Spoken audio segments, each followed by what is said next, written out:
Hello Sitakunda, চলে আসলাম আমরা সীতাকুণ্ডতে। সীতাকুণ্ড এই জায়গাটির নাম মুখে নিলে আপনার চোখে ভেসে যাবে পাহাড়, ঝর্ণা এবং সমুদ্রের কথা। তো একদিনের ডে টুরে কিভাবে এই সব জায়গায় ঘুরবেন সেই সম্পর্কে আজকে আমি গাইডলাইন দেবো। আপনাদের সাথে আছি আর জিএমএল। চলুন ভিডিওটি শুরু করা যাক।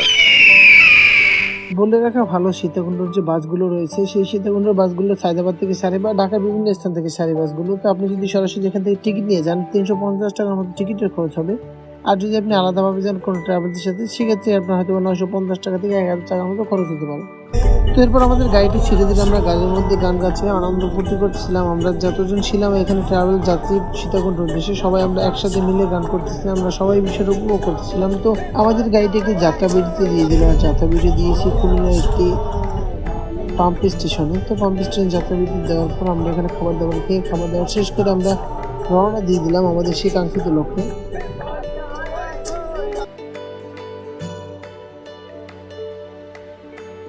তো সকাল আনুমানিক 7টা বাজে, এখন আমরা চলে আসলাম সীতাকুণ্ডের একটু দূরে আর কি একটা বাজারে। তো এখানে আসার পর আমাদের নাস্তা খাওয়ার জন্য ব্রেক দিল। তো একটা কথা বলে রাখি, আপনারা যদি এরকম কোনো বাজারে নাস্তা খাওয়ার জন্য আসেন, আপনারা যদি ট্রাভেলসের সাথে আসেন অবশ্যই আপনাদেরকে ওনার নির্ধারিত একটা বাজেটের মধ্যে খাবার দেবে। এছাড়া যদি আপনি ব্যক্তিগতভাবে আপনারা আসেন তো সেই ক্ষেত্রে বলে রাখা ভালো যে এখানে নাস্তার মানগুলো 30 টাকাতে শুরু করে 50 টাকা, 100 টাকা, 120 টাকা পর্যন্ত রয়েছে। এই নাস্তা করার পরে আমরা এখন রওনা দিব।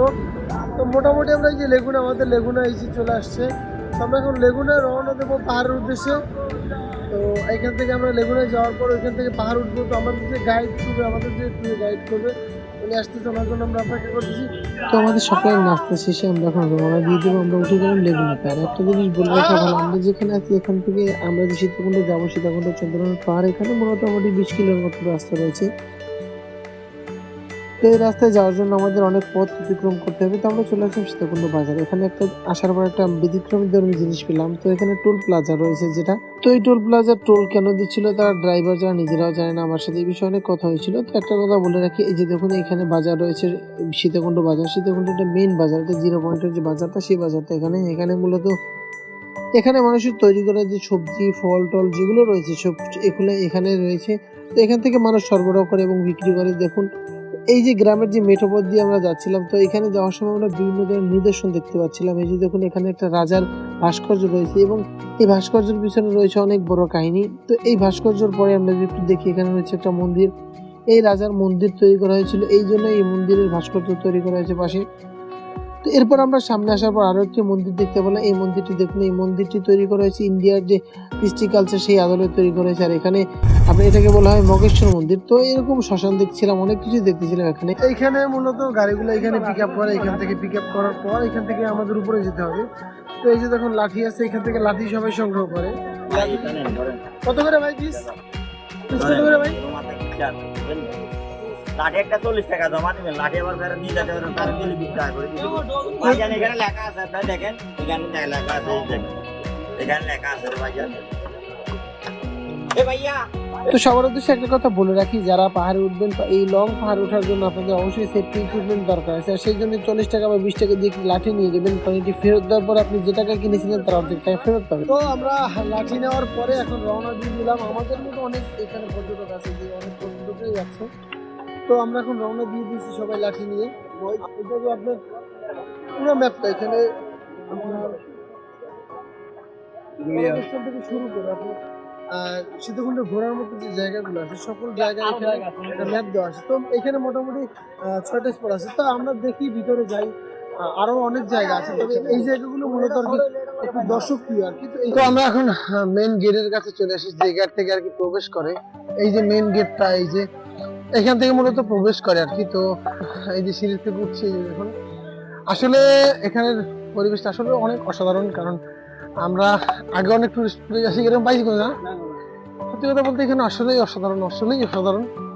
পিছনের থেকে ভিউটা দেখেন। এই যে ভুল রাস্তায় চলে এসেছি, প্রথমেই ভুল করেছি, আমরা একটা মন্দিরের মধ্যে ঢুকে গেছি। এই যে মন্দির, আসলে যারা আসেন নাই তাদের বোঝানো সম্ভব না। এই যে দেখুন পাহাড়, আমরা কত উপরে আছি। এই সাইডে দেখুন, আসলে এটা শেষ করা যে পসিবল, তবে হ্যাঁ যারা এবারে বিজয় করছে তারাও তো করতে পারছে না, সবই সম্ভব। আমার কথা বলতে অনেক কষ্ট দিতেছে। তো আমরা মোটামুটি অনেকটা উপরে চলে এসেছি, এই যে দেখুন অনেক কষ্টের পরে এখানটা আসতে পারলাম। তো এই যে একটা মন্দির আছে, এই যে মন্দির যারা হিন্দু ধর্মাবলম্বী তারা আর কি এখানে পুজো করে। এখানে আরেকটা আছে মন্দিরের, এই যে দেখুন।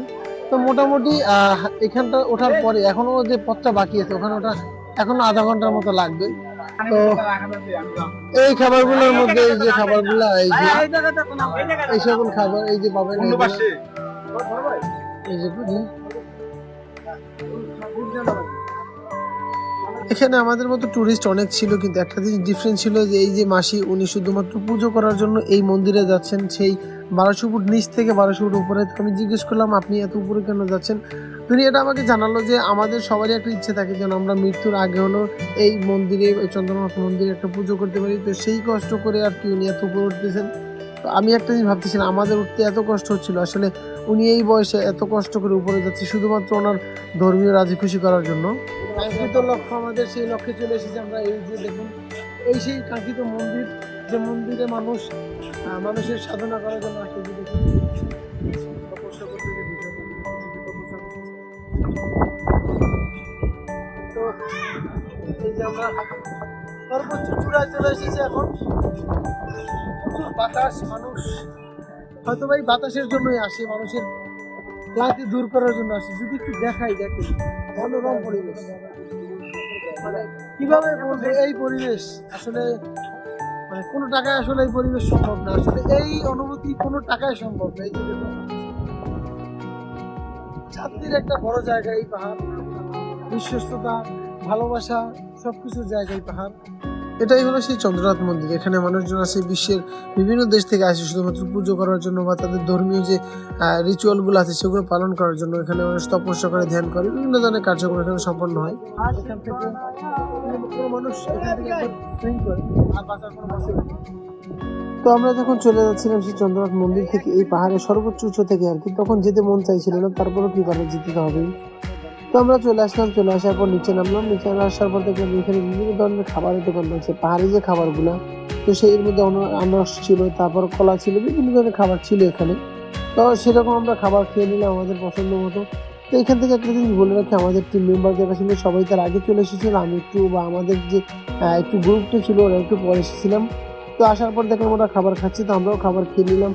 তো একটা কথা বলে রাখি, এখানে যারা খাবার খাবেন আগে অবশ্যই দামটা জিজ্ঞেস করে নেবেন, কারণ পর্যটক কিন্তু খাবারগুলোর দাম একটু বেশি থাকে, আর বেশি থাকার কারণে যারা এইগুলো সম্পর্কে অবগত না তাদের একটু হ্যাসেলের মধ্যে পড়তে হয়। আর যারা তো এখানে লেবুর শরবত বিক্রি করে, আমরা লেবুর শরবত খাবো আর কি। এই যে এই পাশে লেবুর পিনিক বিক্রি করে, এই যে দেখুন এই যে লেবুর শরবত, এই যে। তো আমরা লেবু শরবত খেলাম, কারণ এখানে আসলে যে পরিমাণ ক্লান্তি আপনার আসবে, তো শরবত বা পানিগুলোর প্রচুর প্রয়োজন আছে আর কি। খান খান সমস্যা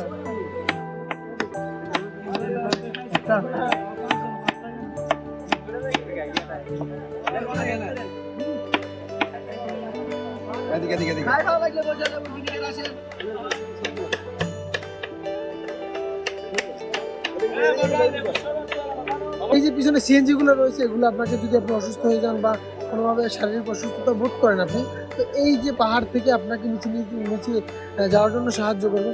এই যে পাহাড় থেকে নিচে যাওয়ার জন্য আপনাকে সাহায্য করে এই সিএনজি গুলো। আর এটা আমি একটা জিনিস আপনাকে অবশ্যই বলে রাখবো যে আপনারা যদি নিচে যান তো সেই ক্ষেত্রে অবশ্যই সিএনজিওয়ালার সাথে আগে কথা বলে নেবেন বা কন্ট্যাক্ট করে নেবেন, কারণ পর্যটক কেন্দ্রগুলোতে একটু ঝামেলা হয়। তো সেই ক্ষেত্রে যেন ঝামেলার মুখে আপনাদের না পড়তে হয়। তো সেই জন্য আমি একটা কথাই বলবো, যেন এখান থেকে কোনো দেশের দামটা একটু আলাদা ডিসকাস করে নেন, যেন আপনাকে ভোগান্তির শিকার হতে না হয়। তো আমরা এখন বলতে গেলে 300-400 ফিট নিচে চলে এসেছি। আর 400 ফিট আসার পর এখনও মনে হয় যে আরও 1000 ফিট এখনও বাকি আছে। তো এই যে দেখুন, মানে এই রাস্তার শেষ আসলে কোথায়? আমরা ওঠার সময় তো একটা দেখতে পাচ্ছিলাম যে আসলে এই জায়গা থেকে আমরা উঠবো, বাকি এই যে দেখুন, এই যে দেখুন, মানে কোনো জঙ্গলের কোনো শেষ নাই আসলে। কোন জায়গা থেকে শুরু, কোন জায়গা থেকে শেষ বোঝা আসলে অনেক অনেক কঠিন। তো আমরা অবশেষে পাহাড় থেকে নেমে গিয়েছি। তো আশা করি আপনাদেরকে পাহাড়ে ওঠার এবং নামার মোটামুটি গাইডলাইন দেওয়ার চেষ্টা করেছি, কতটুকু পেরেছি জানি না।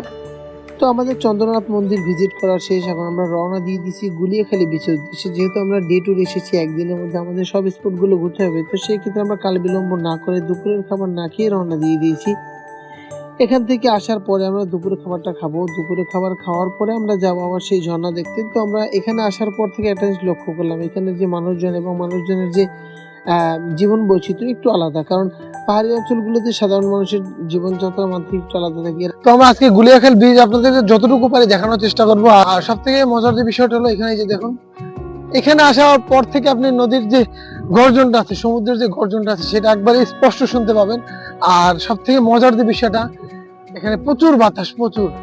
প্রকৃতির এক অপরূপ নিদর্শন এই গুলিয়াখালী বীচ। এই গুলিয়াখালী বীচে প্রতি বছর হাজার হাজার লাখ লাখ পর্যটক আসে, শুধুমাত্র বাংলাদেশ থেকে না, বাইরের দেশ থেকে এই দেশে পর্যটকরা এসে বিভিন্ন ধরনের পর্যটক এখানে আসে এবং বিভিন্ন ধরনের গবেষণা এবং বিভিন্ন ধরনের রিসার্চ করতে তারা এখানে আসে। এই যে প্রকৃতি, এই যে সৌন্দর্য আসলে অনেক মনোমুগ্ধকর।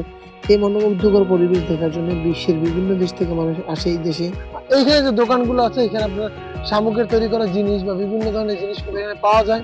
আর সব থেকে মজার বিষয় হলো, আমরা যারা এখানে আসি, আমরা মানে আমাদের পর্যটক যারা আসি তাদের জন্য এখানে খাবারও রাখা আছে, ফাস্টফুড টাইপের কিছু খাবার আছে বা তাছাড়া অন্যান্য বিভিন্ন ধরনের খাবার রয়েছে।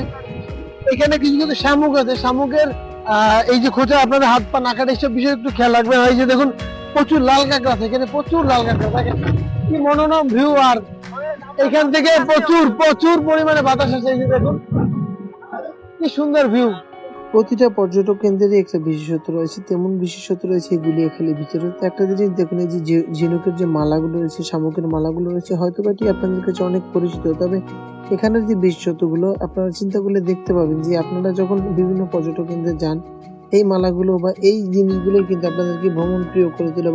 তো মোটামুটি আমাদের গুলিয়াখালী বীচ ঘোরা শেষ, এখন আমরা চলে যাচ্ছি এই যে। তো আশা করি সবার যারা আসবেন এনজয় করবেন, কারণ এখানে যদি আপনি একটু সময় নিয়ে আসতে পারেন তাহলে আসলে উপভোগ করতে পারবেন। এখানে গোসল করা থেকে শুরু করে সব ধরনের মানে একটা ব্যবস্থা রয়েছে। এই যে দেখুন, এখানে বাচ্চাদের জন্য দোলনা রয়েছে, সব ধরনের সিস্টেম রয়েছে। তো গুলিয়াখালী বীচ ঘোরার পরে আমরা যখন যাচ্ছিলাম সেই আমাদের কাঙ্ক্ষিত ঝর্ণা দেখার উদ্দেশ্যে, ঝর্ণায় ভেজার উদ্দেশ্যে, তো আমরা একটা জিনিস নোটিস করলাম, এখানে দেখুন যে মানুষের ছোট ছোট ঘর, এটাই মূলত তার আবাসস্থান বা এখানেই তারা বসবাস করে বা এখানেই তারা জীবন ও জীবিকা নির্বাহ করে। এই ছোট ছোট ঘরগুলোর মধ্যে আমাদের থেকে তাদের জীবনযাত্রার মান একটু আলাদা বললে ভুল হবে না কোনো অংশে। আমরা এখন ঝর্ণার দিকে যাচ্ছি আর কি, এই যে পাহাড়ের মাঝে। তো ঝর্ণার দিকে যাচ্ছি, এই যে দেখুন ঝর্ণার যে পানিটা এখান থেকে প্রবাহিত হচ্ছে আর কি। এই সাইডে মানুষজন খুবই কম পাওয়া যায়, তবে পানিটা খুবই ঠান্ডা, যে পানিটা আমরা ই করতেছি। আর তবে শুধু বৃষ্টি পড়ার কারণে রাস্তাটা খুবই পিচ্ছিল। তো আমরা অবশেষে চলে আসলাম সে আমাদের কাঙ্ক্ষিত ঝর্ণা। তো এখানে মানুষ একটু কম ছিল, যেহেতু আমাদের আস্তে আস্তে সন্ধ্যা হয়ে গিয়েছিল, তো মানুষ অলরেডি চলে গিয়েছিল। তো দেখুন এই যে ঝর্ণার যে মনোরম পরিবেশ, এই সৌন্দর্যের মাঝে আমরা বিলীন হয়ে যেতে চাই। আমাদের প্রকৃতি আমাদের ডাকে, এই পাহাড় আমাদের ডাকে। তো আমরা এই পাহাড়ের কোলে বারবার ফিরে আসতে চাই, এই ঝর্ণার বুকে বারবার ফিরে আসতে চাই। তো আপনাদেরকে সবাইকে আমন্ত্রণ রইল এই সীতাকুণ্ডে আসার জন্য, কারণ এই সীতাকুণ্ড না আসলে আপনি বুঝতে পারবেন না প্রকৃতি আসলে কত সুন্দর, প্রকৃতি আসলে কি কি লুকিয়ে রয়েছে। তো সবাইকে আমন্ত্রণ রইল ও সীতাকুণ্ডে আসার জন্য। সবাই ভালো থাকবেন, সুস্থ থাকবেন, দেখা হবে আর নতুন একটা ভিডিওতে। সে পর্যন্ত সবাই ভালো থাকুন, সুস্থ থাকুন। আল্লাহ হাফেজ, আসসালামু আলাইকুম।